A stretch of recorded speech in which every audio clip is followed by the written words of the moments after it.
Boa tarde, sou o pastor Marcelo de Souza Santos, sou coordenador de missões universitárias da Junta de Missões Nacionais, projeto Somos Um. Estou muito feliz de estar aqui com vocês, compartilhando sobre o nosso projeto de multiplicar discípulos dentro da universidade. Então eu vou falar um pouquinho sobre mim, vou me apresentar um pouco para vocês e depois eu gostaria que cada um também falasse um pouquinho, cada um dissesse seu nome, sua igreja e suas expectativas em relação a essa palestra, o interesse de vocês em estar aqui conosco, tá certo? Eu sou missionário de missões nacionais desde 2008.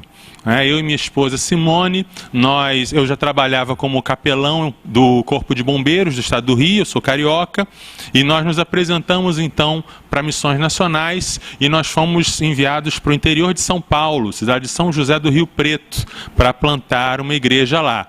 Então eu pedi uma licença não remunerada lá do Corpo de Bombeiros, eu e Simone fomos então para lá e durante 6 anos nós estivemos realizando esse trabalho de evangelismo, discipulado e plantação de igreja. E graças a Deus, após esse período de 6 anos, a gente deixou lá uma igreja plantada, a Igreja Batista Central de Rio Preto. Graças a Deus essa igreja hoje funciona, tem o seu pastor, tem as suas atividades. E nós voltamos então para o Rio de Janeiro. E hoje eu trabalho como missionário voluntário em Missões Nacionais. Minha esposa é missionária contratada.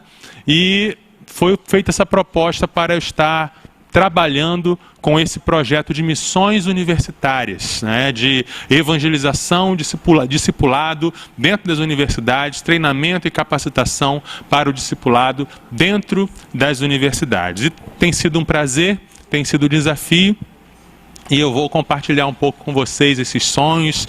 Eu tenho esse sonho, esse desejo de ver ser alcançada essa população nas academias, essa população intelectual, essa população que muitas vezes despreza Deus e despreza falar de Deus, mas a gente sabe muito bem que eles necessitam muito de Jesus, tá bom? Agora eu quero ouvir um pouco de cada um dizer aí seu nome, sua igreja e qual é o interesse, o que o motiva a estar aí ouvindo uma oficina sobre missões universitárias e o que você espera desse nosso encontro, ok?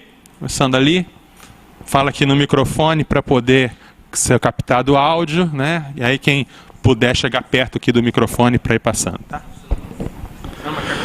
Meu nome é Pastor Gustavo, sou da PIB do Eldorado, em Contagem, Minas Gerais. Eu trabalho com jovens, tenho 70 a 80 jovens nos meus pequenos grupos e eu pretendo alcançar essa área universitária, que muitos estão na universidade, estão querendo saber como alcançar os colegas deles de turma, como fazer isso. Eu achei o tema muito interessante e gostaria de compartilhar com eles o que eu vou aprender aqui hoje. Meu nome é Celso, sou missionário de Missões Nacionais, lá em São Luís do Maranhão. Meu interesse, porque a característica do meu bairro é bairro universitário, E aí também interesse também de alcançar as universidades também lá na minha cidade, São Luís. Daqui. Meu nome é Raimundo Rodrigues, eu sou do Maranhão, eu coordeno a plantação de igreja no Maranhão, no Piauí, e o meu interesse de estar nessa oficina é de poder ver o que eu posso levar para os meus missionários, para os projetos que eles têm, então, na cidade do Maranhão e do Piauí.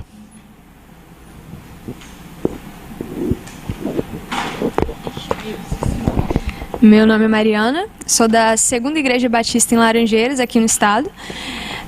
Meu interesse é participar da oficina porque eu sou líder de jovens lá e uma grande dificuldade deles é com relação à universidade, com a exclusão, por ser cristão e tudo. Então seria por implantação das células no ano que vem, eu estaria levando e coordenando o grupo pequeno grupo de jovens com eles. Está funcionando? Eu falo aqui mesmo. Para gravar para a gravação.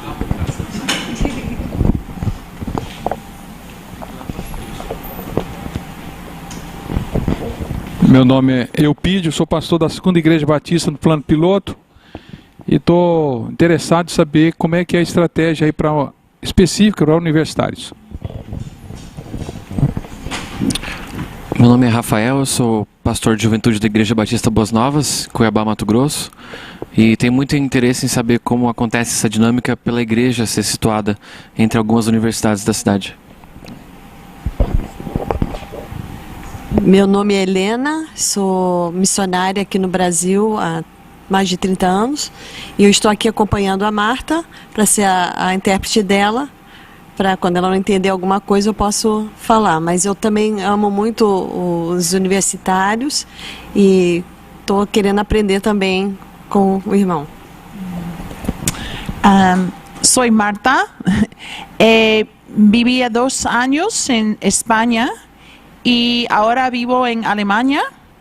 Soy de los Estados Unidos y quiero aprender más porque yo trabajo con estudiantes allí hace unos años y entender y aprender de vosotros lo que está funcionando, especialmente con la gente de fondo muy postmodernismo.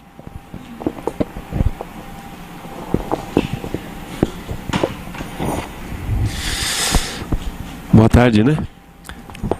Pastor Ezequiel, eu sou paulista, perdido em Porto Velho, Rondônia. Sou ali executivo de uma associação de 30 e poucas igrejas e há 3 ou 4 meses estou tentando reconstruir uma igreja que praticamente acabou por questões pastorais antigas, isso não importa, e a gente está ali ajudando. Minha esposa é controle financeira de uma universidade e eu trabalho freelance nessa universidade corrigindo manuais, toda a questão linguística de tudo que é feito naquela faculdade. Então eu tenho acesso e quero então aprender um pouquinho para poder penetrar um pouco mais nesse mundo da evangelização universitária.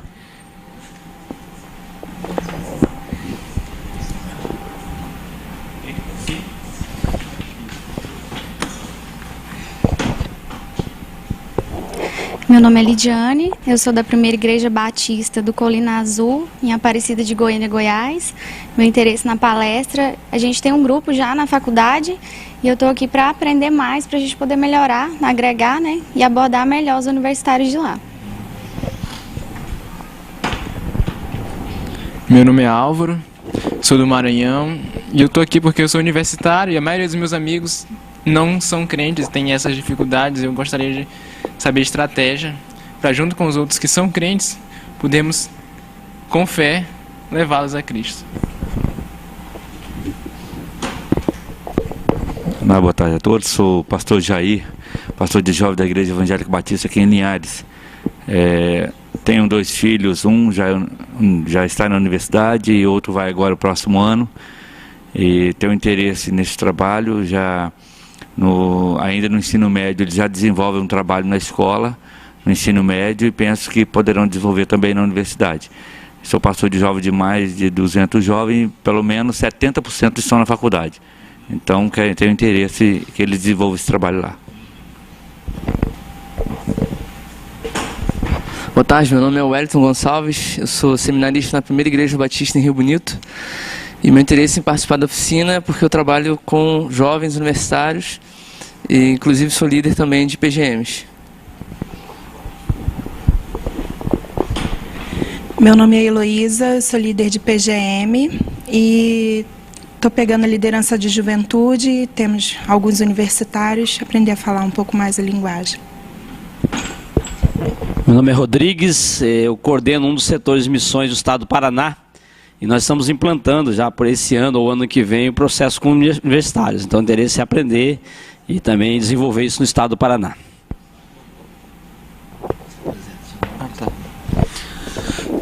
Boa tarde, meu nome é Leonardo, eu sou da Igreja Batista Paulistana em São Paulo e eu tenho interesse porque eu trabalho com juventude, universitário, juventude, tem tudo a ver.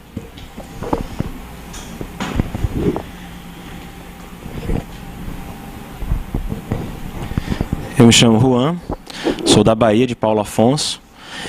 Sou professor do Instituto Federal da Bahia, né? Sou biólogo de formação. Sou conselheiro da juventude lá da minha igreja e a minha intenção é estar aqui para ver como poder trabalhar com os universitários, já que eu trabalho no meio acadêmico. Boa tarde, meu nome é Jones, sou da Igreja Batista Getsemane em Cuiabá, Mato Grosso, pastor Davi. Sou vice-líder de jovens, sou líder de juniores, sou líder de PGM, sou universitário, sou esposo dessa moça linda aqui. E a gente vê que tem uma carência, né, na universidade de falar de Jesus e uma rejeição também por parte dos universitários. Então nós vamos aprender como chegar de forma correta ao coração dos universitários, colocando Jesus neles. A paz do Senhor. Meu nome é Geisiane, eu sou esposa do Jones. Eu acompanho ele nas lideranças de juniores, jovens e no PGM. Também sou universitária e nós vemos uma carência muito grande lá. É uma realidade que a gente, infelizmente, a gente vê lá dentro. Muitos jovens, muitas moças e rapazes lá, que a gente às vezes não tem estratégia para conseguir chegar até o coração deles. E não só pessoas que não conhecem Jesus, mas que conhecem e estão, por algum motivo, desviados no caminho. E aí a gente veio aqui para ver se a gente aprende mais, para a gente conseguir implantar, né, o PGM dentro da nossa universidade. A gente faz a universidade juntos, então seria mais fácil, né, porque um está apoiando o outro.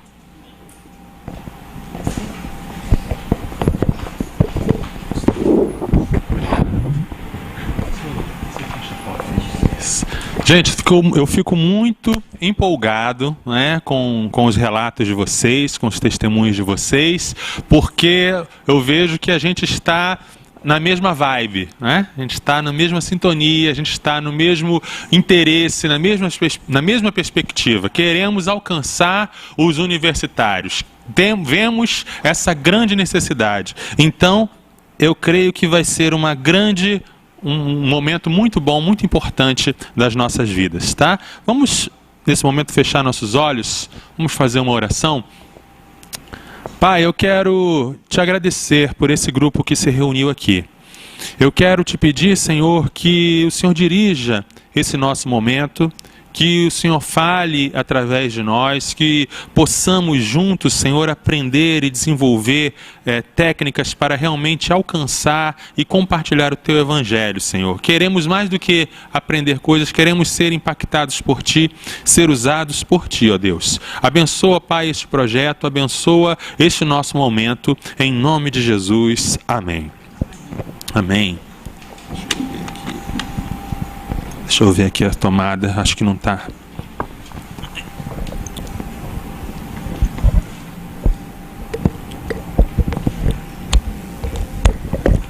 Pronto. Ok. Quero falar com vocês, começar falando sobre a condição ou o cenário espiritual das universidades.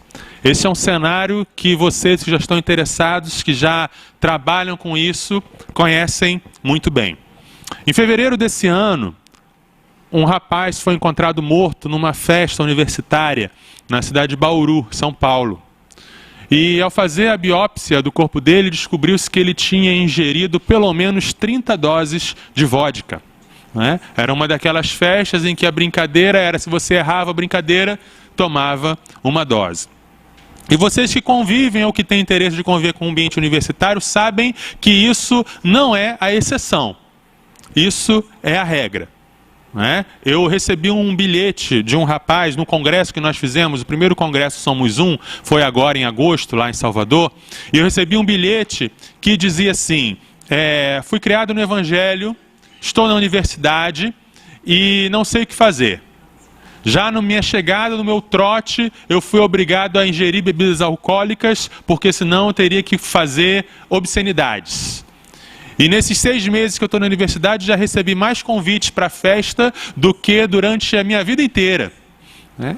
E eu não sei o que fazer, eu me sinto sozinho, me sinto isolado, sinto que não tem outros crentes na minha faculdade, eu não fui ensinado a pregar, eu não sei como fazer, me ajuda. Né? A carta, esse bilhete era um pedido de ajuda. Então a gente vê um cenário com bebida, droga, sexo fora do casamento como uma coisa normal. E a gente vê muitos jovens, muitos universitários que ao entrarem nesse mundo acabam sendo influenciados, ao invés de influenciar. E não são poucos, eu acredito que cada um aqui conhece pelo menos um caso de um jovem membro de igreja batista que entrou na universidade e caiu num desses pecados. Além disso, existe um ambiente intelectual desfavorável, que já foi comentado aqui por vocês. Um ambiente que diz que crer em Deus é coisa de gente ignorante, né? Um ambiente que diz que a hipótese Deus já foi rejeitada pela ciência. E de que Deus nada mais é do que uma superstição. E você vê professores ativamente promovendo o ateísmo, ativamente combatendo as religiões em geral e o cristianismo em especial. E muitos jovens acabam ficando influenciados por isso, e muitos jovens acabam tendo perguntas para isso, e às vezes ele não tem uma base sólida para responder.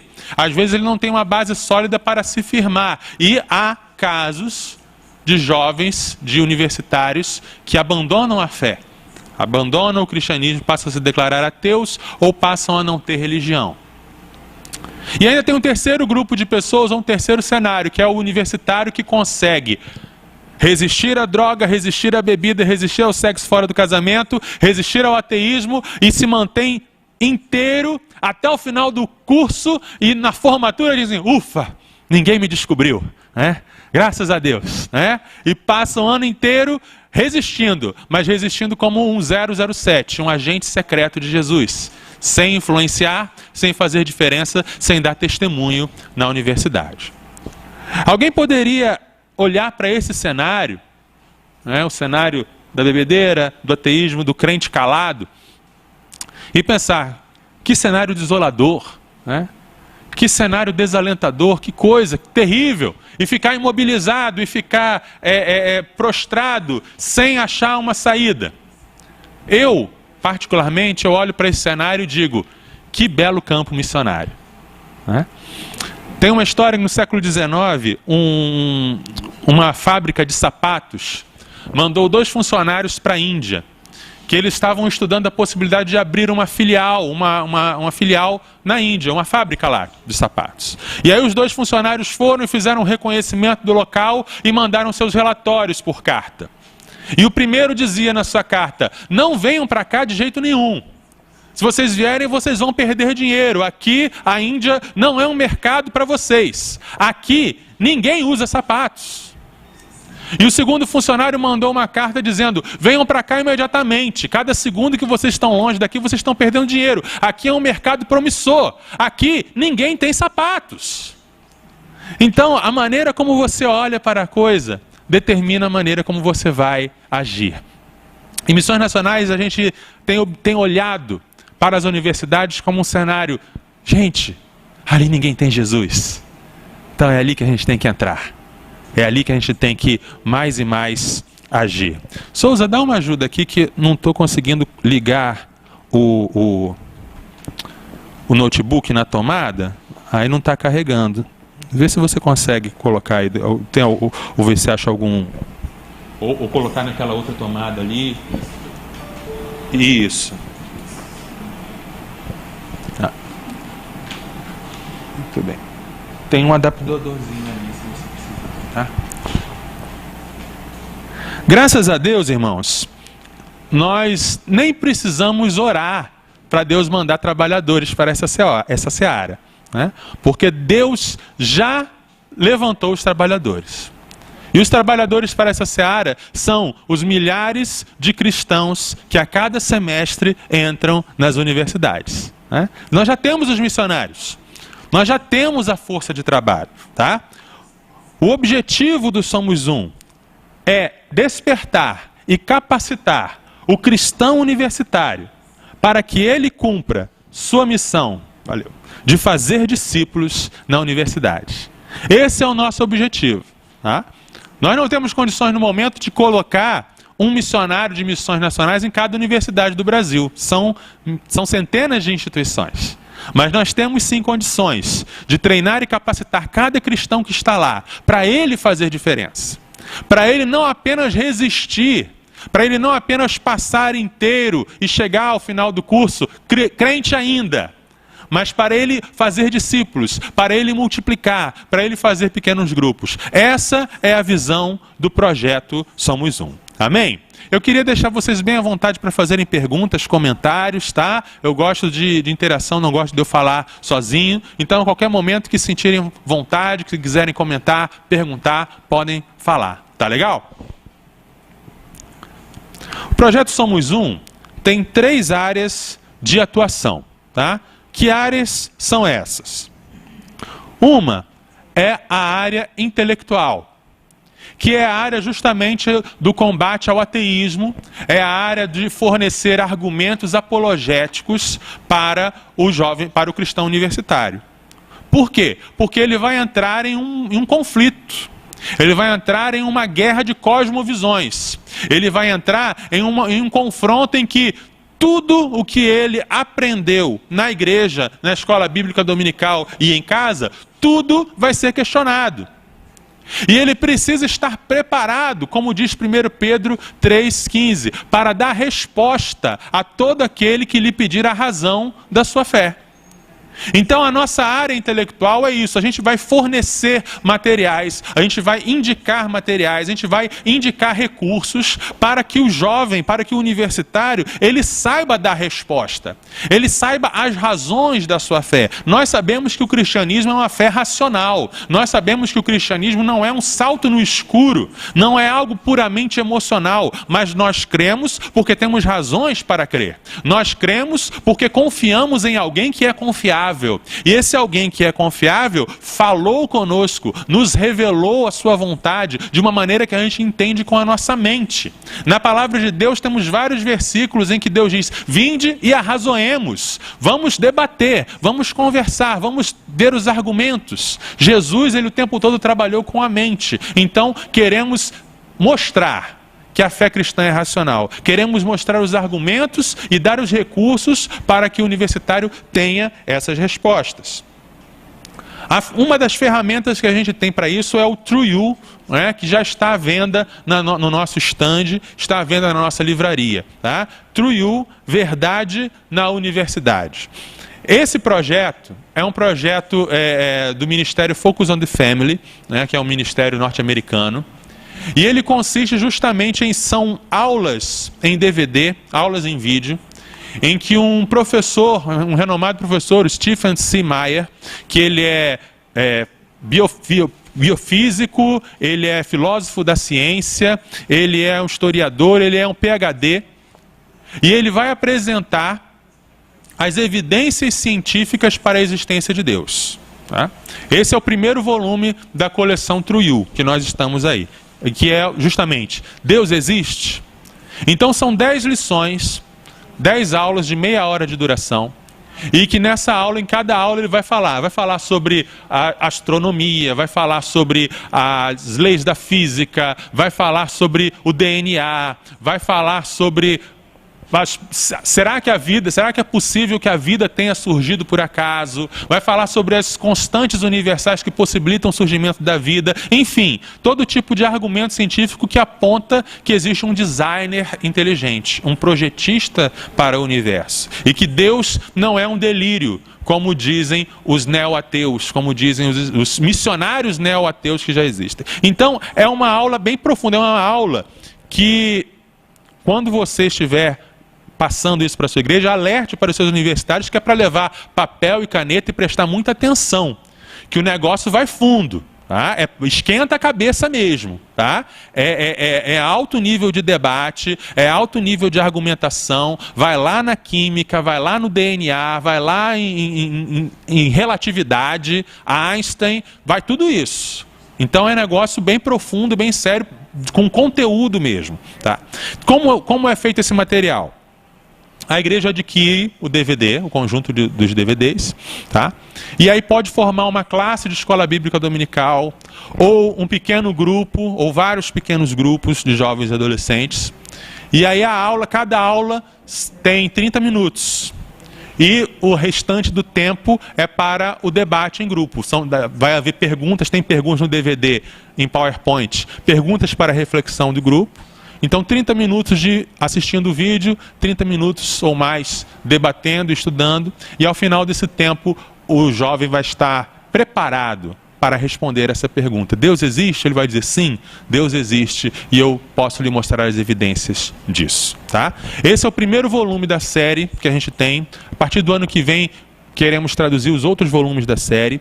Volume 2 é A Bíblia é Confiável, que mostra os argumentos históricos e arqueológicos que mostram que a Bíblia é um livro historicamente confiável, que não foi manipulado ao longo dos séculos, mas que tem consistência. E o volume 3 é Quem é Jesus? O que Jesus disse sobre ele mesmo, quais são as evidências da sua ressurreição. Tá certo? Então, é um material muito bom. Diga. Adquire na junta. Ali embaixo tem no nosso stand, né? E tem também no site, tem também na nossa livraria, lá na sede. É esse aí. Isso. Uhum.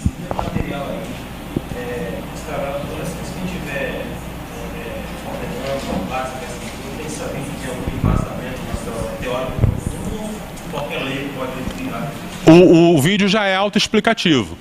Então, o professor é uma aula mesmo. O professor vai estar explicando e tal. É interessante quem for ministrar, assistir antes, né? Assiste aquela aula antes para saber do que se trata e tal. Mas já está tudo bem autoexplicativo. Isso mesmo. Ok?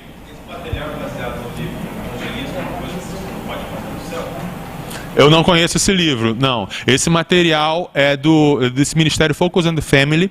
Eles têm um projeto chamado Projeto Verdade, que também está sendo traduzido e já vai estar disponibilizado em breve. Só que o Projeto Verdade é mais geral, é para a igreja como um todo. E aí esse Truyu Verdade na Universidade é baseado nos livros do Stephen C. Meyer, que ele escreveu um livro Design na Célula, vários livros sobre design inteligente, né? Então, na própria aula do vídeo, ele vai falando de vários autores que inspiram um pouco esse trabalho. Não conheço. Uhum. Ah, legal, vou procurar conhecer. Uhum.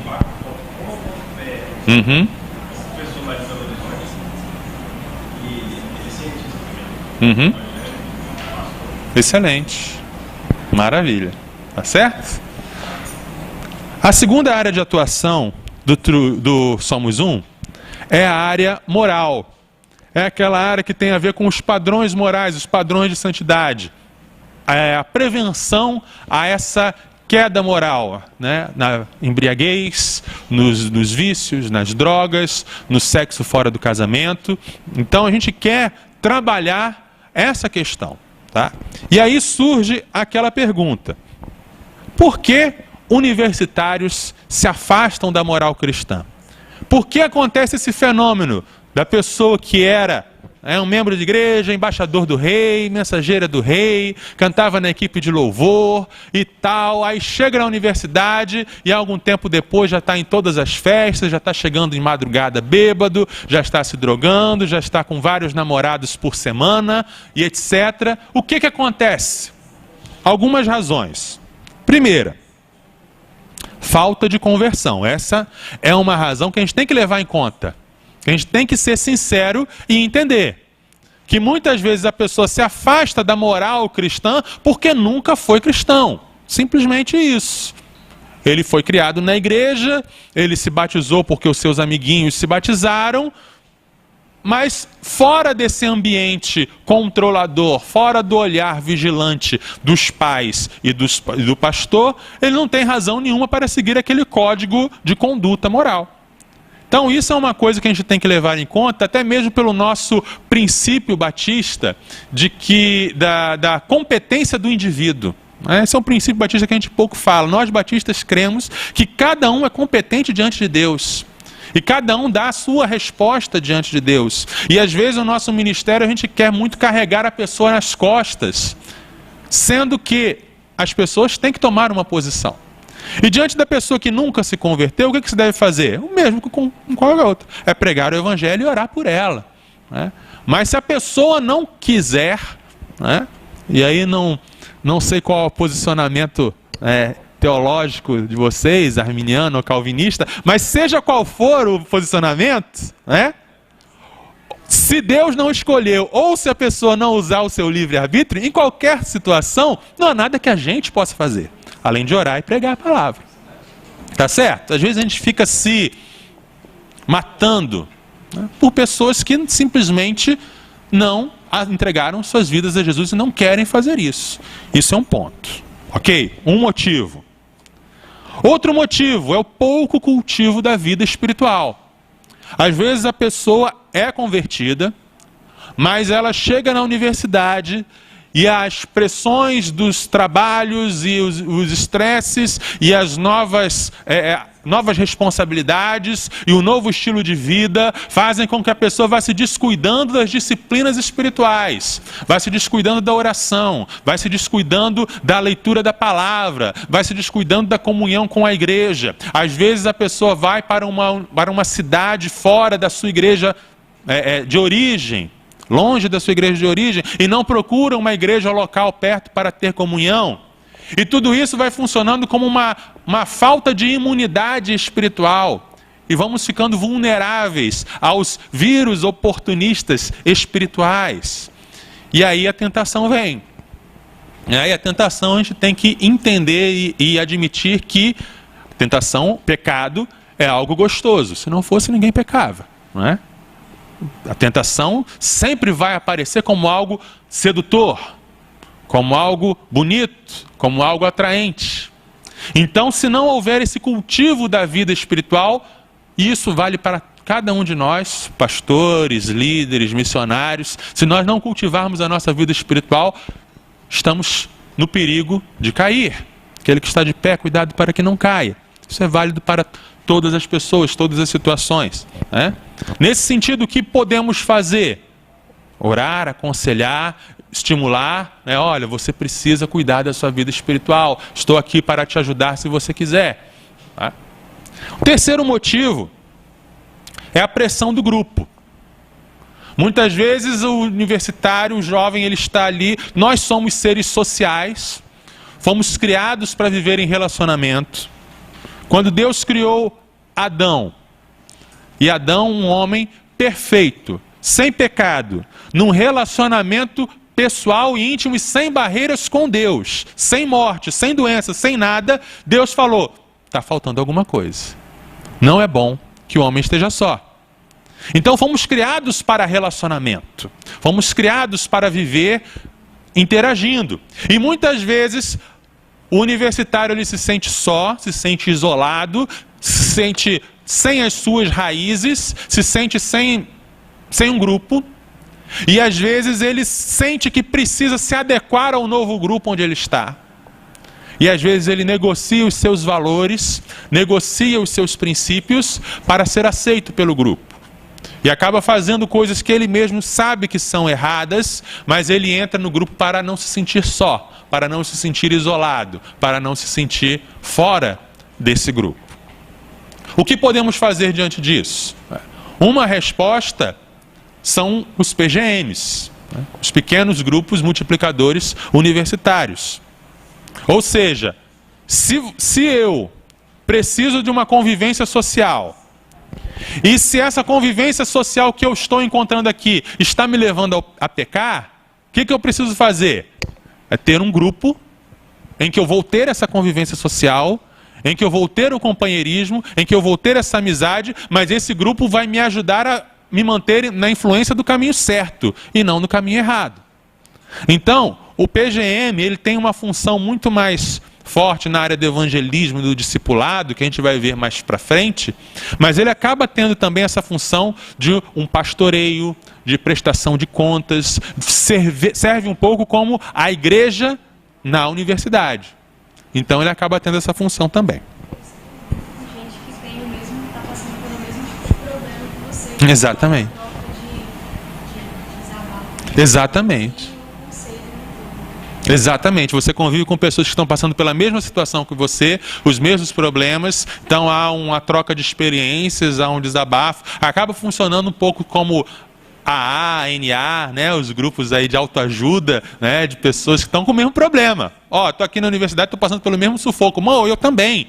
Então vamos lá, vamos caminhar juntos, tá? E tem uma outra causa para essa queda moral, que é o relativismo moral, que é aquela famosa e diabólica frase: nada a ver, isso não tem nada a ver, né? Todo mundo faz, o que é que tem? E isso, só que isso não é falado assim tão simploriamente, isso é falado com toda uma argumentação, toda uma retórica de que os padrões morais de antigamente não são os mesmos de hoje, a moral é relativa, nem tudo que a Bíblia diz pode ser aplicado, e infelizmente muitos irmãozinhos, muitas pessoas nos nossos seminários acabam contribuindo com essa visão relativista da moral. Muitos apelam para o famoso contexto, né? Ah, a Bíblia diz isso. Não, mas tem que ver o contexto, né? E aí com essa frase tem que ver o contexto, abre-se a porta para vale tudo, né? Vale tudo o que eu quiser, eu interpreto do jeito que eu quiser. Então é o relativismo moral. Aí para isso a gente tem que entrar realmente com o contra-argumento. A gente tem que entrar realmente com o argumento moral, dizendo, né? E aí tem que ser teologia, né? Tem que entender que a moral de Deus não muda, os padrões de Deus não mudam, o padrão de Deus para a sexualidade, por exemplo, não mudam, que o errado é errado mesmo que todo mundo esteja fazendo, o certo é certo mesmo que ninguém esteja fazendo. Então a gente dá esses subsídios, né? Temos uma página no Facebook do Projeto Somos Um, estamos criando um site, temos grupos do WhatsApp e a gente está sempre divulgando textos, vídeos, links, colunas sobre todos esses assuntos, sobre a moral, sobre certo e errado, sobre a verdade e a mentira, e todas essas questões queremos divulgar isso cada vez mais, tá certo? Perguntas?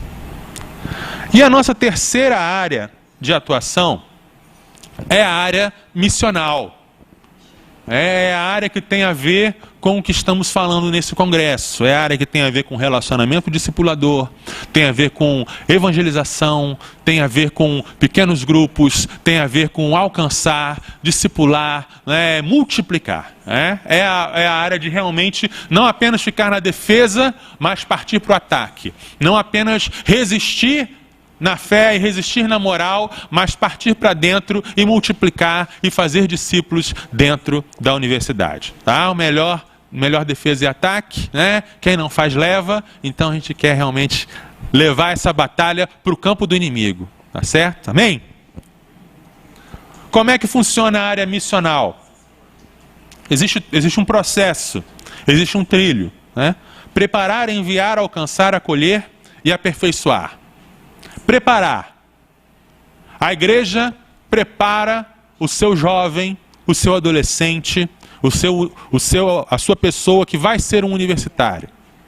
A igreja então usa esses materiais que estamos disponibilizando, como o Truyu. A igreja investe na escola bíblica dominical, a igreja investe na pregação expositiva da palavra, a igreja investe em treinamento para que esse jovem esteja preparado. A igreja envia. A igreja precisa entender que esse jovem é um missionário. Eu sonho um dia em que vai haver cultos de comissionamento, em que no início de cada semestre a igreja vai chamar todos os universitários dela, e vão aqueles que passarem no Enem, né? E aí a igreja vai impor as mãos sobre eles, vão dizer: olha, esses são os nossos missionários, que estão indo para a Unicamp, que estão indo para a UF, que estão indo para o FPB. Esses são os nossos missionários, né? Que estão indo, que estão sendo enviados. Uma vez enviado, uma vez dentro da universidade, esse missionário vai alcançar. E aí ele vai investir em relacionamentos discipuladores, e aí vai evangelizar, vai compartilhar o evangelho.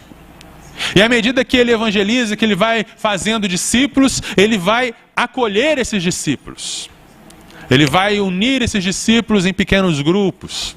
Ele vai unir esses discípulos à igreja, integrar esses discípulos da igreja. E a partir daí, ao aperfeiçoar, o andar junto, o discipular. Muito do que a gente vai falar aqui tem a ver com o que já temos visto desde ontem, desde hoje de manhã, que vamos ver ainda no congresso, como é essa questão do relacionamento discipulador. Mas é sempre bom a gente falar de novo, tá bom? Perguntas? Posso prosseguir?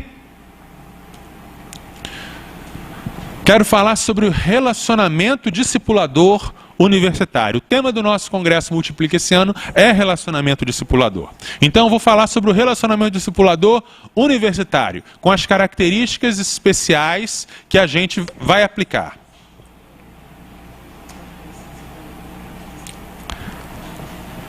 Primeiro de tudo é a oração. A oração, ela deve acompanhar todo esse processo do relacionamento discipulador, antes, durante e depois, e sempre. O universitário missionário, ele deve orar para se manter firme e atento ao Espírito Santo. Ou seja, a oração deve começar a oração pela sua vida devocional, a oração pela sua firmeza, oração para ouvir a voz do Espírito Santo, oração para ser conduzido ali, entender que ele está andando em terreno minado, mas entender também que ele está andando num terreno cheio de oportunidades, cheio de tesouros escondidos. E ele deve fazer como Jesus fazia: eu nada faço de mim mesmo, mas eu vejo o que o Pai faz e me uno a Ele. Então a vida de oração do universitário missionário. Ele deve orar para ser conduzido ao universitário de paz. O que é o universitário de paz? É o conceito que está baseado lá em Mateus 10, quando Jesus envia os seus discípulos de 2 em 2 para pregar ao povo de Israel. E ele diz: no lugar em que vocês entrarem, deem a paz. Aquele que vos receber, fiquem ali. Ele é o homem de paz. Ou seja, aquela pessoa que está pronta para acolher o Evangelho. Aquela pessoa que o Espírito Santo já está trabalhando na vida dela e que quando você chega para anunciar, ela diz: que coisa interessante, me fale um pouco mais sobre isso. Então Jesus já deu a estratégia: procure o homem de paz, procure a pessoa de paz, escolhe com ele, que é através dele que você vai alcançar outros. Então o que é o universitário de paz? Você deve orar, né? O universitário deve orar para ser dirigido a essa pessoa. É aquela pessoa que está numa busca espiritual. É aquela pessoa que está questionando as coisas sobre Deus, que está querendo conhecer Deus, está em busca de algo real. No contexto universitário a gente vê muito isso. A gente vê muitas pessoas que abandonaram a igreja não porque não querem saber de Deus, mas porque chegaram à conclusão de que a igreja não é real, de que a igreja tem hipocrisia, falsidade, não tem uma experiência verdadeira com o espiritual. Então estão buscando a coisa real e acharam que na igreja não tem. Mas essa pessoa que está buscando, esse é o universitário de paz. E às vezes essa pessoa que está buscando pode parecer que não está. Pode ser aquela pessoa que xinga palavrão o tempo todo, né? Pode ser aquela menina que usa esmalte preto e base preta e batom preto, usa um monte de taxinha na orelha, né? Pode ser o gótico, o emo, né? Pode ser alguém aparentemente totalmente fora do padrão, mas talvez ele esteja com o coração clamando por Deus, talvez o Espírito Santo já esteja trabalhando na vida dele. E talvez ele vai surpreender você ao você propor o Evangelho para ele. Então você deve orar. Você deve orar pela conversão dos seus alvos. Você deve ter o cartão alvo de oração, em que você coloca ali os seus alvos, as pessoas por quem você vai orar, e você ora e ora mais um pouco, né? E aí você vai pedindo a Deus, antes de você chegar na pessoa, você ora pela pessoa. Aí um belo dia você chega na pessoa e diz: olha, fulano, estou orando por você. Aí a pessoa pode rir da sua cara, ela pode te xingar, ou ela pode falar: pô, que legal, cara, nunca ninguém orou por mim, maneiro, né? Aí um belo dia, você vai chegar e dizer: fulano, estou orando por você. Você tem algum pedido de oração? Aí novamente ele pode rir da sua cara, novamente ele pode te xingar, ou novamente ele pode dizer, pô, ore por mim porque as matérias desse semestre estão muito difíceis, ou então ore por mim porque meus pais estão divorciando, pô, ore por mim porque eu percebi que eu estou com um problema com bebida, eu não consigo parar. E assim começa, né? Então, quando se fala, né, foi muito perguntado aqui, muito falado, quero saber estratégias como alcançar as pessoas na universidade. Estratégia número 1, oração. Estratégia número 2, você falar com quem, por quem você está orando, né? Começa aí, é relacionamento. Vocês vão ouvir isso muito aqui, mas é relacionamento, relacionamento, relacionamento, tá? O universitário missionário deve orar pelas necessidades dos seus discípulos, porque ele vai ter discípulos, ele vai ter pessoas que vão segui-lo. Ele deve orar pelo seu pequeno grupo multiplicador, esse pequeno grupo vai crescer. Ele vai orar pelo crescimento espiritual, batismo e multiplicação dos discípulos, e orar em louvor e agradecimento a Deus por todas as bênçãos e vitórias que ele vai ter. Como apresentar o Evangelho no contexto universitário? Essa é uma pergunta muito importante, porque quando você vai apresentar o Evangelho em todo outro contexto, você vai numa trans, você vai num projeto missionário, você vai na Cristolândia, você vai aos ribeirinhos, ou você vai fazer o evangelismo da sua igreja e você bate de porta em porta, ou você vai evangelizar o seu parente, o seu amigo, né, alguém. Você fala sobre Deus e a pessoa entende que você está falando do Espírito Criador do céu e da terra, Espírito pessoal que criou tudo. Você fala sobre Jesus e a pessoa entende que você está falando do Filho de Deus que nasceu da manjedoura, morreu na cruz e ressuscitou. Você fala sobre Bíblia, e mesmo que a pessoa não creia na Bíblia, ela respeita e entende a Bíblia como um livro sagrado, não é? Na universidade é assim? Não. No contexto universitário, se você fala Deus, a pessoa diz, que Deus? O Deus dos cristãos? O Deus dos muçulmanos? Dos hindus? Qual dos deuses dos hindus? Como você pode saber qual desses deuses é o Deus verdadeiro ou se Deus realmente existe? Aí já começou a encrencar. Aí você diz, mas a Bíblia diz. Aí no universitário o que vai dizer? Bíblia? A Bíblia foi manipulada ao longo dos séculos, os padres, os bispos mexeram e manipularam, não tem nada aí do texto original. Ele fala isso não porque estudou a fundo, não, é porque ele leu a Super Interessante desse mês, né? Que na Super Interessante, na Galileu, sempre tem a mesma reportagem sobre como a Bíblia foi manipulada, né? Aí você fala de Jesus. Aí diz, Jesus, admiro muito Jesus, né? Jesus foi um grande mestre da moral, né? Mas ele nunca afirmou que ele era Deus. Não, ele teve uma vida normal, casou com Maria Madalena e tudo mais. E ele fala isso não porque estudou a fundo, mas é porque ele assistiu o Código da Vinci, né? Mas o fato é que ao você tentar apresentar o Evangelho no contexto universitário, as 3 primeiras palavras que você fala, que são Deus, Bíblia, Jesus, logo aí você encontra barreiras. É como se você estivesse falando outra língua, como se estivesse indo para um povo não alcançado, hostil ao Evangelho, que recebe o missionário com flechada. É assim que é. Então, para contornar ou superar essa dificuldade, a gente elaborou o Projeto Somos Um elaborou um material que chama Perguntas que Não Querem Calar, que é um livro para ser usado no relacionamento discipulador individual. É um livro para você usar com aquela pessoa que você está orando, com aquela pessoa que já está no seu cartão de oração, que você já está trabalhando com ela, e um dia você chega para essa pessoa e diz, fulano, tem muitas coisas aqui que a gente sempre conversa sobre as grandes coisas. Você gostaria de um dia a gente sentar junto e conversar sobre as grandes questões da vida? Essas grandes questões, de onde vim, para onde vou, qual o sentido da vida.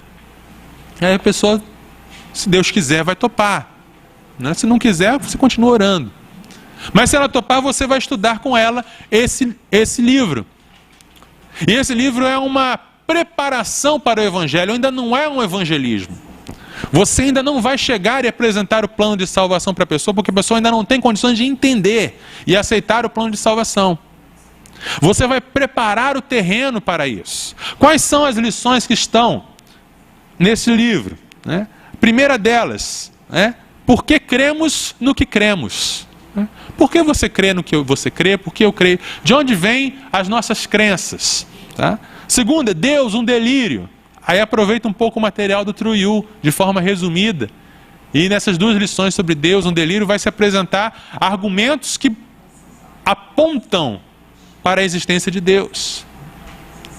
Aí vai falar sobre se Deus existe, por que o mal? Que é um grande argumento que se levanta, Como você pode dizer que crê em Deus, havendo essa guerra terrível lá na Síria, e aquelas crianças morrendo, e crianças que nascem com deformidades? Como você pode... Isso é um velho argumento, contra Deus, e que tem respostas bem antigas também, e bem consistentes.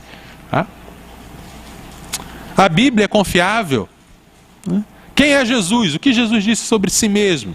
Jesus ressuscitou.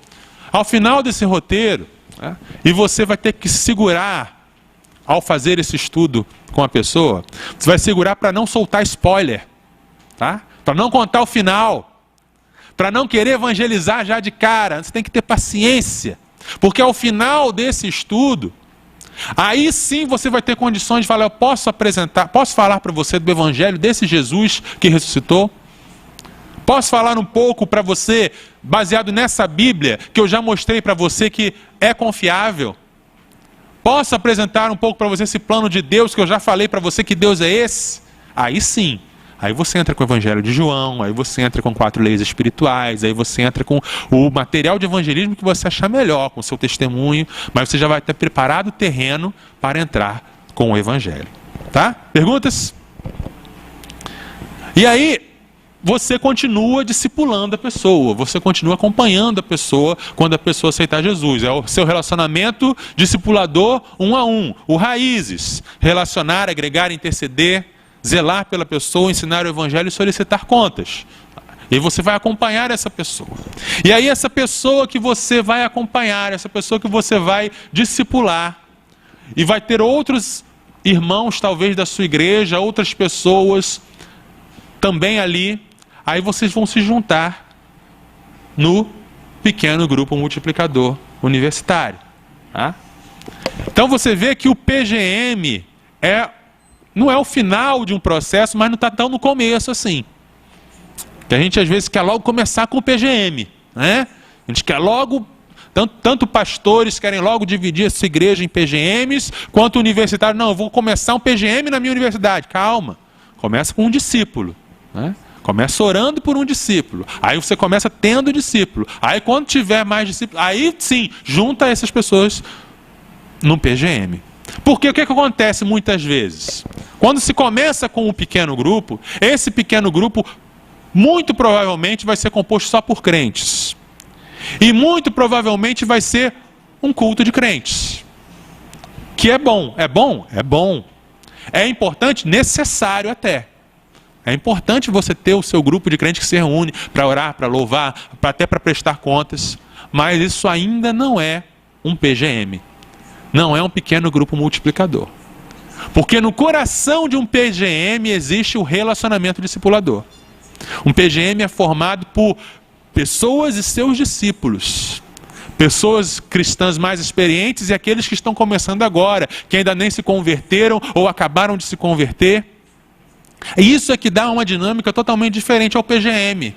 Porque não é um grupo de crentes, mas é um grupo em que alguém vai estar falando sobre Jesus e de repente alguém solta um palavrão.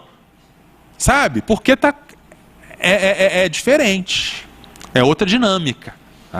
Então, começando um PGM assim, através do relacionamento discipulador, ele vai ter essa dinâmica própria de um grupo em ação, em desenvolvimento, em crescimento. Tá certo? Então, diga.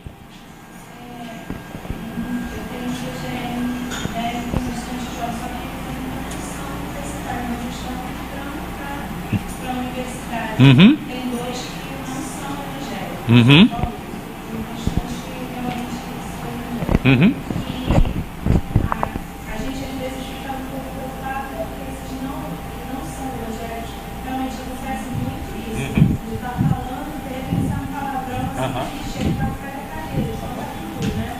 E os outros, alguns são um pouco mais jovens mesmo, e eles não entendem porque que está no mesmo grupo, está falando a mesma coisa, porque que eles podem falar daquela forma, e eu não chamo a atenção da mesma forma que eu chamo a atenção deles, né? E isso às vezes causa um conflito para poder lidar com os dois tipos de grupo desse grupo só. Mas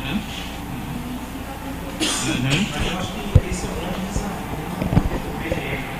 A gente sair desse nossa cultura evangeliquez, nosso linguajar evangeliquez, nossa postura, tudo. E dentro da universidade, esse posicionamento afasta as pessoas. Ela não vai conseguir atrair o indivíduo, porque esse tem um estereótipo. Isso. Que é uma questão, que é um alienado, é um tobó, né? E aí a gente vai ter que sair dessa roupagem mesmo. E o problema é que quem nasceu na igreja, desde pequeno, é doutrinado a ter essa postura. Não que seja errado ter essa postura, mas aí a gente vai ter que ir quebrando aos poucos, né? Eu também sinto essa dificuldade no PG. Muitos jovens e adolescentes no PG. E às vezes tem as pessoas que ainda não são crentes, não conhecem o evangelho, às vezes a gente fala alguma coisa, escapou, puxa, isso pode atrapalhar que eles voltem, isso pode mais ou menos reforçar esse estereótipo que foi criado na gente. Então, de fato, é uma luta pessoal mesmo que nós temos, para tentar não colocar em prática, né, esse evangeliquez que a gente carrega. Sim. Um caminho seria trabalhar com esses jovens que já são cristãos no entendimento dele assim, olha, você é como se fosse o irmão mais velho dele. Você... Exato. Né? Porque...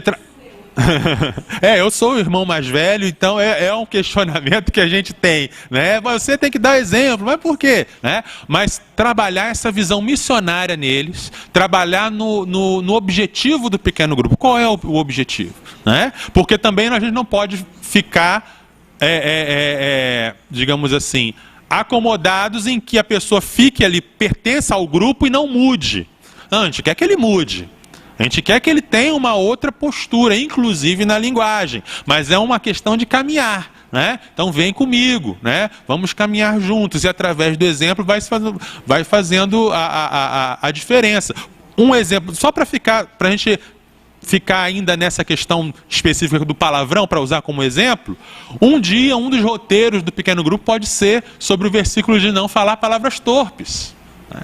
Então... vai se trabalhar a questão, vai se refletir sobre isso, não vai ser uma coisa do não pode porque não pode, mas vai haver uma razão, uma explicação para isso, que pode chegar à maturidade. Eu creio que essa questão dela é mais chamar essas pessoas que são evangélicas para responsabilidade. Isso, chamar a responsabilidade. O nosso professor sempre ensina assim, a gente tem uma mania de fazer churrasco e chamar as pessoas crentes.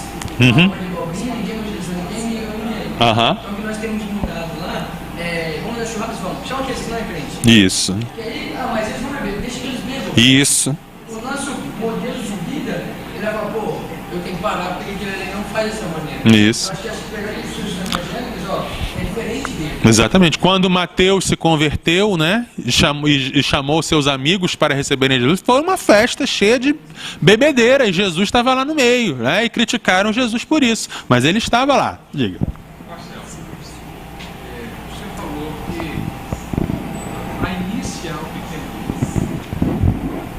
Considerando aqui que o pessoal vai voltar para as suas igrejas, como é que a gente vai começar o pequeno grupo?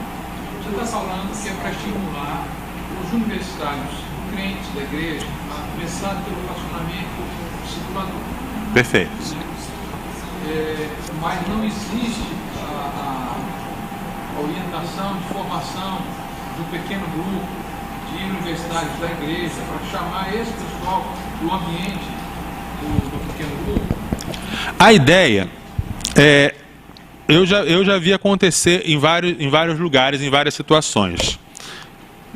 É claro que o Espírito Santo ele é livre, né, e ele não está preso a métodos, ele faz o que quer. Mas o que a gente tem visto acontecer é que, quando você começa um grupo com cristãos, é difícil você conseguir atrair o não cristão para o grupo. É difícil. Não é impossível, acontece. Mas os números, as estatísticas mostram que é difícil. Tá? É difícil. Aí a reunião do grupo, o tema do grupo vai ser sempre: conseguiu trazer visitante? Não consegui. Eu convidei fulano de tal, ele me deu a volta, ele disse que vinha, mas na hora H ele fugiu. Ele sumiu e fica nessa dinâmica. Tá? Quando você começa pelo relacionamento discipulador, e aí você tem um discípulo dentro da universidade, alguém que anda com você, alguém que vai na cantina com você, alguém que estuda junto, alguém que sai no fim de semana para jogar bola com você, e nesse relacionamento você fala de Jesus e ele sabe que você é um cristão e há uma diferença. Aí você diz: fulano, vamos nos reunir junto com fulano de tal e com ciclano, que também são, vamos fazer. É muito mais natural, surge de maneira natural. Oi?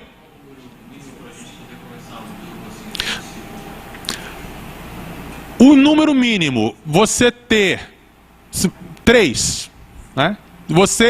Porque se forem 2, não é PGM, é um RD ainda, é um relacionamento individual. Mas se você tem 2 discípulos, você já pode iniciar um PGM. Você pode dizer que é um PGM. Se você tem um discípulo e outro irmão da sua igreja tem um discípulo, esses 4 já são PGM. Então já pode se dizer assim. Diga. Se um jovem vai ser um discipulador, ele precisa meio que de uma base, de uma capacitação, que seria um pequeno grupo para poder capacitar eles a fazerem aquilo. Porque é o seguinte, está começando, né, as igrejas. É uma nova postura, uma nova mentalidade, tudo isso que você falou é verdade. Né? Então a gente precisa começar a discipular os nossos da igreja. Perfeito. Tem essa visão. Né? Então, o PGM, ele existe com esse foco. Então, constitui-se o PGM com esse foco, estimula-se a ter o relacionamento discipulador. Na medida que eles vão conseguindo isso, através da oração, porque o pequeno grupo vai estar estimulando, vai passando visão, estimulando e tal. Eles podem programar uma reunião especial voltada para os não crentes. Especial. O formato dessa reunião vai ser totalmente diferente. Né? Perfeito. Aí, pessoal, o vegetário dizendo: vamos assistir um filme, esse que você falou aí, outro qualquer aí. Perfeito. Mas uma pergunta: essa tática ele vai acabar fugindo da metodologia do funcionamento do PGM e sair desconfigurando o que é o PGM. Porque esse PGM, como é multiplicação, então você não pode, por exemplo, começar um PGM aqui com os indivíduos, depois você vai retirar esses indivíduos e começar um outro PGM aleatoriamente. Já que a multiplicação tem que ser uma coisa sequencial. É como eu falei. O que eu estaria dizendo é que para começar esse PGM, fosse necessário um treinamento com essas pessoas, um PGM, não é? Então você fortalecer esses indivíduos, como no caso igual que está fazendo aqui. Sim. Por exemplo. Isso. Por exemplo, se a igreja, né, a igreja mãe do projeto, porque o Somos Um é um projeto de uma igreja local. Ela existe, missionários da igreja, os universitários missionários. Se essa igreja já tem os pequenos grupos, né, esses jovens já vão ter tido a experiência do que é participar de um pequeno grupo. Então eles já sabem. Então eles podem até ser parte de um pequeno grupo, né, o pequeno grupo da igreja. Tá? Agora, uma vez que eles vão para a universidade, às vezes eles estão numa universidade longe da sua igreja de origem. Então lá eles vão iniciar um pequeno grupo, mas eles já vão iniciar já conhecendo a realidade do pequeno grupo. Esse treinamento, né, e esse fortalecimento pode ser feito através da escola bíblica dominical, pode ser feito através do grupo de jovens, do ministério, um discipulador. Né? Oi? Exatamente. Né? Toda sexta-feira, o pastor Luciano começou a pegar os líderes. Eu lembro que nós íamos para a casa dele e lá tinha toda essa reunião quando foi a implantação do PGM. Hoje nós estamos em 80 PGM, nós estamos em Santa Isabel, E que toda segunda-feira nós vamos para a sala de liderança, nível 1, nível 2, nível 3, né? E o nível 3 é já mais avançado, já tem o pastor Davi. E aí ele nos ensina, né? Ou melhor, nos aperfeiçoa, que nós já aprendemos, nos aperfeiçoa como tem todo o aparato de como melhorar. Então ele tem todo um nível. Acho que o pastor está mais querendo saber essa questão, né, de começar. Como poder fazer Isso. E dentro da igreja multiplicadora, todo mundo que está discipulando alguém também está sendo discipulado por outro alguém. Então existe uma rede. Para começar, isso está começando. Né? Então, primeiro começar a discipular os membros dos jovens universitários. Eles não foram discipulados nesse formato. Tá? Sim. Não é apresentando o plano da salvação, é esse relacionamento, cuidar da vida da pessoa.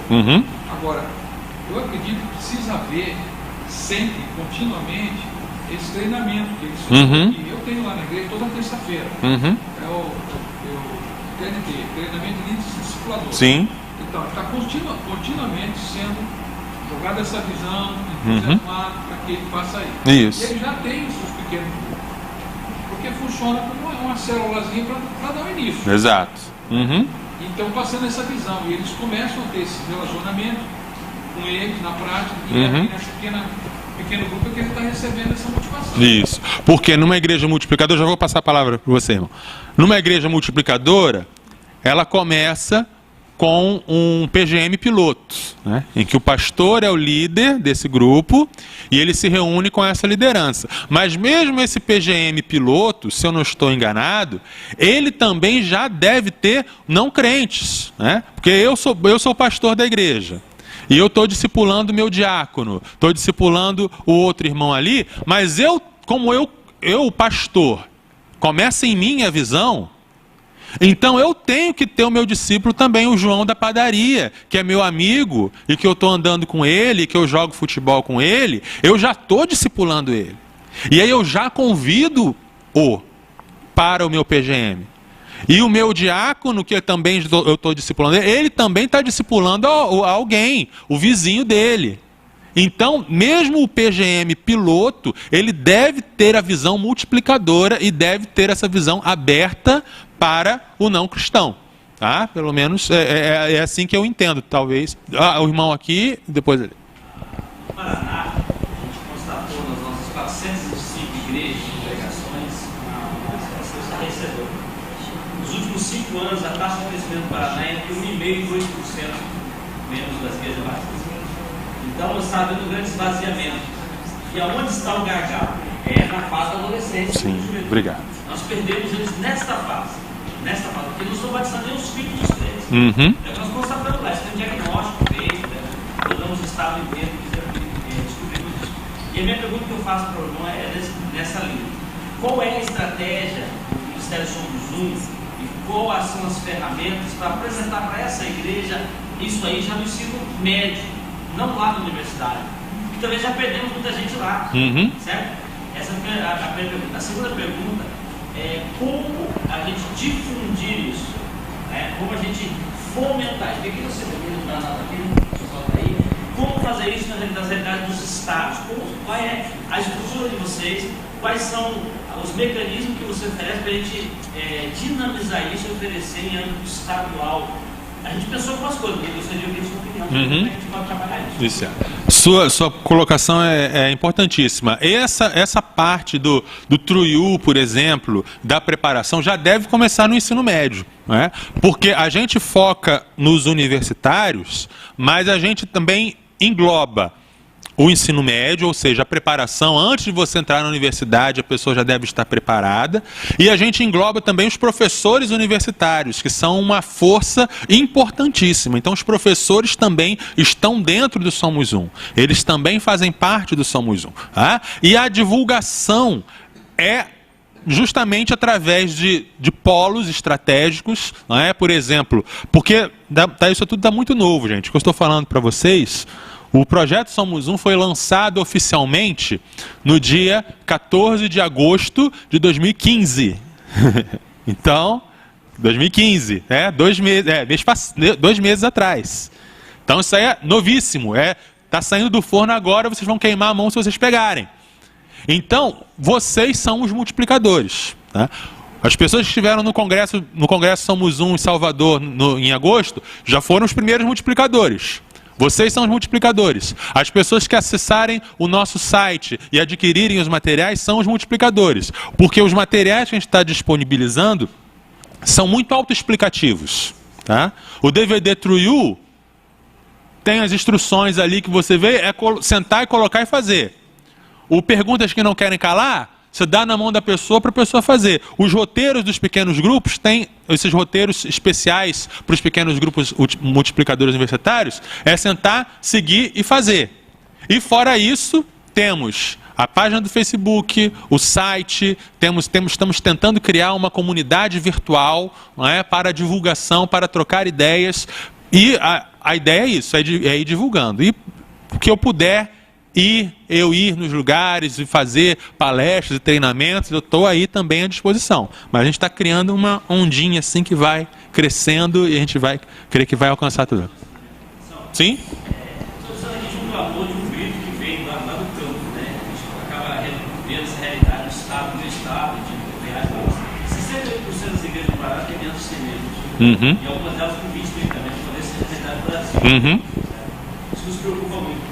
O meu pedido e a minha solicitação é que a gente consiga mecanismos para pegar essas igrejas de porte médio, grande, para que elas sejam ajudadoras dessas igrejas pequenas. Porque ela tem estrutura, tem uma aqui, ele vive uma cidade, uma igreja de porte, uma das maiores do estado, uma praça, uma maior. A gente pode ser bênção para essas pequenas igrejas, porque aqui nós estamos falando de pessoas que estão aqui que vivem a realidade, que recebem os jovens, mas a grande maioria, esse está recebendo, não tem nada. E há um grito assim, como se fosse um passarinho que precisa da comida da mamãe, não vai morrer. Com certeza. O meu pedido aqui, a gente, a condição de alguém envolvido em missões, de ajudar vocês que precisa urgentemente. Com certeza.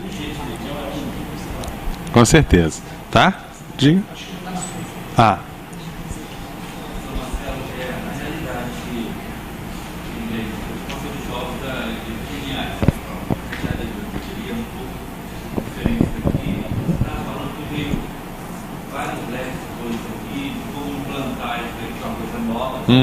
E a gente viu para chegar e implantar, eu lembrei lá da EU, que abriu uma proposta diferente, você junta para fazer uma universidade de várias igrejas. Isso. Então, nós temos ali, bem, os católicos também fazem, eles também na universidade, vão fazer o momento deles. Aí seria uma desconstrução hoje do participando. Isso. É assim, o trabalho da ABU, do movimento Alfa e Ômega, são trabalhos preciosíssimos, importantíssimos, que estão há décadas aqui no Brasil, realizando trabalho de evangelização e discipulado nas universidades. O jovem batista, ele deve participar do ABU, do Alfa e Ômega. Como são trabalhos com propostas diferentes, com jeitos diferentes, eles andam em paralelo. Um não atrapalha o outro. Né? Esses movimentos estudantis, eles são interdenominacionais, né? E a referência deles é a universidade. Chega-se na universidade e pergunta, quem são os crentes dessa universidade? E aí começa a trabalhar com esses crentes. E alcança. E é bênção. E devem continuar bênção. Amém. Aí a pessoa está lá e depois escolhe qual igreja que ela vai pertencer. E algumas não escolhem, ficam apenas ali no grupo. O Somos Um faz uma pergunta diferente. A referência do Somos Um é a igreja local. A pergunta que o Somos Um faz é, quem são os universitários desta igreja? Aí esses universitários desta igreja é que vão ser enviados, vão fazer discípulos e vão iniciar os PGMs. E é esses PGMs que vão ser iniciados, a pessoa já vai ter uma referência, uma orientação, porque o objetivo nosso é levar a pessoa ao batismo e à integração na igreja local e ao crescimento na igreja local. Então, uma coisa não interfere na outra. O cristão ele pode, por exemplo, participar terça-feira do grupo da ABU ou do Alfa e Ômega e no sábado participar ou liderar o PGM do Somos Um. Né? Uma coisa não interfere a outra. Exatamente. Eu quero agora, eu sei que vocês ainda têm algumas perguntas, mas eu quero passar a palavra para Marta Moore, que ela vai falar uma coisa. Pena que ficou pouco tempo, eu queria ter passado antes para você. Ela faz um trabalho universitário, com universitários na Alemanha, né? E ela vai compartilhar um pouco das suas experiências e vai compartilhar um pouco com a gente. Prometo que amanhã eu dou mais tempo para você, tá bom? Muito obrigada, Marcelo. Eu vou falar inglês e Helena vai traduzir para que todas entendam e não confundido com espanhol e português. I have been working with university students in Germany since 2000. Desde 2000 trabalho com universitários na Alemanha. Before that, I was in California and Canada, but in 2000 I started to work in the former communist east part of Germany. Antes disso eu estava no Canadá e na Califórnia. Depois eu mudei para a Alemanha, trabalhando com a Alemanha comunista. Comunista? The former East. Lembra que era a parte que era antiga, né? A parte comunista. So, of course, my context has been different than your context. I've also worked 2 years in Spain, in Seville, Spain. O meu contexto é bem diferente do contexto de vocês aqui. Eu também trabalhei na Espanha por 2 anos. One of the things that I wanted to figure out was how do you reach students from a postmodern background that most of them could care less about the gospel.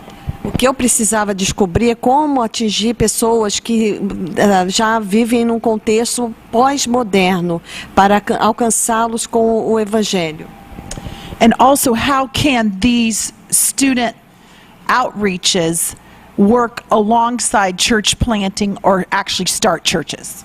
E também como que esses grupos poderiam iniciar plantações de igrejas também paralelamente. So one of the things that we really have strived to do is create community, because so many students, like you said, Marcelo, some are away from home, or the home they came from was not community. O que nós tentamos fazer é começar tentando criar comunidade, porque muitos desses alunos, eles vêm de fora e não estão longe de suas casas, então nós tentamos criar essa atmosfera de comunidade. And a saying really affected me, a dicho really affected me, and it says people have to belong before they will believe. They have to sense that they're a part of the community, they belong before they will believe. Ditado que me impactou muito é que as pessoas elas têm que pertencer antes que elas consigam crer. The other thing, my father was the speaker this morning. So of course the other thing that has really impacted me was to disciple young adults so they would become multiplying leaders. O meu pai foi o palestrante da parte da manhã, então é óbvio que a parte de discipular um a um é muito importante para mim. Então isso também faz parte do meu ministério. So I think this is similar to what you're doing. You're saying we have believers and we want to help them grow deeply, but we have a lost world that the two worlds are not coming up together. How do we do that? E é mais ou menos como que vocês estavam falando, que nós temos um grupo de cristãos de um lado e nós temos um grupo de pessoas que não creem. E como fazer com que esse grupo chegue até esse grupo? And what we've seen now in about 5 different cities in Spain and Germany is that within about 2 months you can start a small group with believers and non-believers. O que nós temos visto, tanto na Alemanha como na Espanha, que dentro de 2 meses é possível começar um grupo pequeno, tanto com cristãos como não cristãos. One of the things that we really started with was to say, one of the men asked the question, how do you start a small group? So what we do is a lot of parties. We do a lot of fun events that don't have anything to do with the Bible. Uma das coisas que nós fazemos alguns estavam falando como começar um grupo pequeno dentro de uma universidade. Nós fazemos festas. Nós temos muitas festas que a gente faz que não tem nada a ver com o evangelho. É o que a gente aqui fala evento ponte, né? Que é um evento que não tem nada a ver, mas que vai chamar a atenção dos universitários. So very quickly, what we did was, when I do meet believing students, in Spain it was hard to meet believing students, so that took longer. But in Germany we could meet a few believers, help them to evangelize the fish in their ponds. Então, na Espanha, não era muito difícil encontrar cristãos. Na Alemanha já conseguimos talvez os dois, e o nosso alvo era ajudar esses cristãos a como evangelizar os peixes que estão no lago deles. But most of the believers don't have a lot of experience even in sharing their faith. So what we would do was have each other pray for our non-believing friends and do fun events. Mas muitos deles não sabiam como evangelizar. Então, o que nós encorajamos eles era orar pelos seus amigos não crentes e fazíamos eventos de festas assim, para poder coisas que vão atrair os universitários. So we're in Spain, we have a flamenco party, you know. We do bowling, we do games nights, we go to a pub and we play kicker football. Yeah. Então o que a gente faz? Nós fazemos eventos que vão atrair ir para lugares onde tem futebol, também boliche. E lá, né, na Espanha, tem esses eventos flamingos que eles fazem. So the Lord used this so that very quickly, by doing fun events together, what we found was we're connecting the ponds. The pond being the Matthew 4:19, that you're fishing for men, and we connect people that we know in our individual ponds. We connect them by fun events and start having spiritual conversations, not one-on-one, but different ones of us as the group, individually but together. Então a ideia era conectar esses grupos através desses eventos sociais. Através desses eventos eles conectavam os grupos e depois eles começavam a falar sobre o evangelho aos poucos. So I think our time is gone, but this was a part of the discipleship process for the believers. We would meet with them separately, but for discipleship group. But our small group is believers and non-believers, and we only use the Bible, and no one brings a Bible. Então nós fazíamos, nós tínhamos grupos separados de discipulado para discipular os cristãos, e depois nós tínhamos os pequenos grupos, mas aí já era misturado os cristãos com os não cristãos, e nós usávamos só a Bíblia, mas ninguém trazia a Bíblia. Nobody would bring a Bible. No. Então, we bring New Testaments or Bibles for everyone. So that you just say page 74, because we assume they know nothing. So we just say page 74. O que a gente fazia, a gente pedia para eles não trazerem as Bíblias. Nós providenciávamos as Bíblias e a gente falava, abra a Bíblia, abra a sua na página tal. Porque era o Novo Testamento, não era a Bíblia toda, era o Novo Testamento. E abre na página tal, porque eles nem sabiam como manusear a Bíblia. So from the original group in Jena, which was in the former east part of Germany, we've been able to, either I've moved or other people have moved to other cities, and we've been able to see church planting started, and our group's called Connection. We've seen it happen in 4 German cities and 1 Spanish city. Então, em 4 cidades alemãs e a cidade espanhola, nós temos visto plantações de igrejas que surgiram desses grupos de conexão. Obrigada, muito obrigada. I look forward to getting to hear more of your stories and would love to talk and have a meal. Thank you.